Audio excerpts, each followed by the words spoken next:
محمد سے وفا تونے تو ہم تیرے ہیں، یہ جہاں چیز ہے کیا لوہو قلم تیرے ہیں، قوت عشق سے ہر پست کو بالا کر دے، دہر میں اسم محمد سے اجالا کر دے، نحمدہ ونصلی علی رسولہ الکریم، اما بعد فاعوذ باللہ من الشیطان الرجیم، بسم اللہ الرحمن الرحیم۔ جناب صدر محترم بانی سرپرست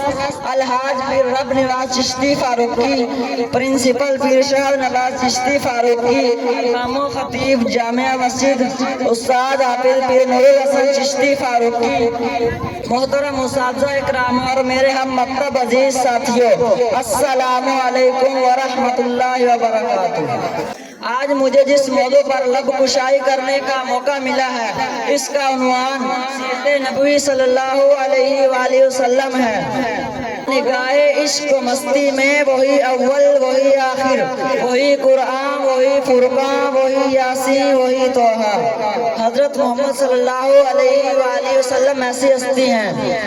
جن کے احسانات کو گننے لگے تو شمار ممکن نہیں۔ کائنات میں کوئی حصہ ایسا نہیں آئے گا جس میں محسن انسانیت کی روشنی نہ جھلک رہی ہو۔ خیرہ نہ کر سکا مجھے جلوہ دانش فرہنگ، سرما ہے میری آنکھ کا مدینہ و نجف۔ صدر علی وقار، آج کی اس پروقار محفل تقریب میں میں جس ہستی کا ذکر کرنے لگا ہوں، اس کے لیے خود خالق ذوالجلال نے قرآن میں فرمایا وَرَفَعْنَا لَكَ ذِكْرَكَ، اے محبوب ہم نے آپ کے ذکر کو بلند کیا، جس کے لیے خود رب کائنات قرآن میں قسمیں کھاتا ہے۔ وَالضُّحَىٰ تیرے چہرے کی قسم، وَاللَّيْلِ اِذَا سَجَىٰ تیرے زلفوں کی قسم، جو یاسین ہے، جو طٰہٰ ہے، جو یا ایھا المزمل ہے، جو یا ایھا المدثر ہے، جو نبی آخر الزمان امام الانبیاء ہے، جس کی آمد سے ذرے تشت کی آگ بجھ گئی تو کسریٰ کا محل زمین بوس ہو گیا، وہ جو ابراہیم کی دعا کا ثمر تھا، عیسیٰ علیہ السلام کی بشارت کا نتیجہ تھا، اور حضرت آمنہ رضی اللہ عنہ کی خواب کی تعبیر تھا، وہ جس کی آمد کا ذکر تورات اور انجیل میں تھا، ہاں وہی میرے نبی کریم صلی اللہ علیہ وآلہ وسلم جن کی سیرت رحمت للعالمین ہے۔ میں ان کی شان بیان کرنے سے قاصر ہوں۔ ہر ابتدا سے پہلے ہر انتہا کے بعد ذات نبی بلند ہے ذات خدا کے بعد۔ جناب صدر، اس داعیے امن محسن انسانیت کے ساتھ ہر ظلم رواں رکھا گیا، لیکن دعا کے منبع نے کوئی بد دعا نہیں دی، بلکہ فرمایا، بلکہ اللہ سے ان کی ہدایت کی دعا کی۔ یہ نہیں جانتے طائف والوں نے پتھر برسائے، مکہ والوں نے کانٹے بچھائے، خون بہا شیخ ابی طالب میں فاقے کروائے،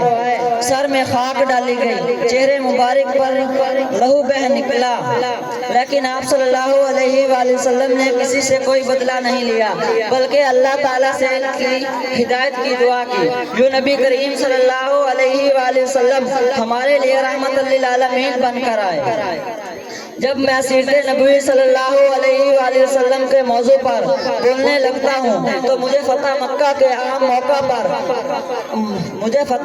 کے موقع پر عام معافی کرنے والے رحمت للعالمین نظر آتے ہیں۔ جب میں سیرت نبوی صلی اللہ علیہ وآلہ وسلم کا موضوع کھولتا ہوں تو مجھے حضرت آمنہ رضی اللہ عنہا کے نور نظر بھوک اور پیاس برداشت کرتے ہوئے نظر آتے ہیں، بھوک کی وجہ سے پیٹ پر پتھر باندھتے ہوئے نظر آتے ہیں۔ جناب صدر، آپ صلی اللہ علیہ وآلہ وسلم کردار کا اعلیٰ نمونہ تھے، اس لیے اللہ تعالیٰ نے قرآن میں فرمایا وَإِنَّكَ لَعَلَىٰ خُلُقٍ عَظِيمٍ، اور ہم نے آپ کو اعلیٰ اخلاق پر پیدا فرمایا۔ آپ صلی اللہ علیہ وآلہ وسلم رحمت للعالمین تھے، آپ صلی اللہ علیہ وآلہ وسلم قرآن کی عملی تفسیر تھے، آپ صلی اللہ علیہ وآلہ وسلم معلم تھے، آپ صلی اللہ علیہ وآلہ وسلم ہدایت کا سرچشمہ تھے۔ ہر دور میں ہر شخص کو پیارے ہیں محمد، اس شان سے اللہ نے اتارے ہیں محمد۔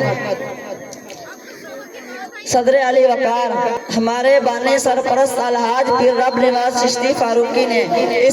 جس محنت اور لگن سے اس ادارے کو قائم کیا، میرے دادا جان پیر اعلیٰ یار چشتی فاروقی رحمت اللہ علیہ کا یہ خواب تھا، اے اللہ تو نے یہ خواب پیر رب نواز چشتی فاروقی کے ذریعے پورا فرمایا۔ اے اللہ ہمارے بزرگوں، ہمارے رہنماؤں کا سایہ ہمارے سر پر سلامت رکھنا۔ پروردگار اس ادارے کو مزید ترقی، عزت، برکت اور قبولیت عطا فرما، اسے علم و ہدایت کا مرکز بنا،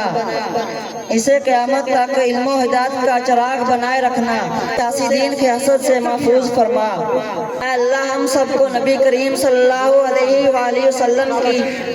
سیرت پر چلنے والا بنا، ہمارے دلوں کے عشق رسول سے بھر دے، ہمارے بچوں کو نافع علم عطا فرما اور اس ادارے کو ہمیشہ آباد و قائم، کامیاب اور روشن مستقبل عطا فرما۔ آمین یا رب العالمین و خدا بنا و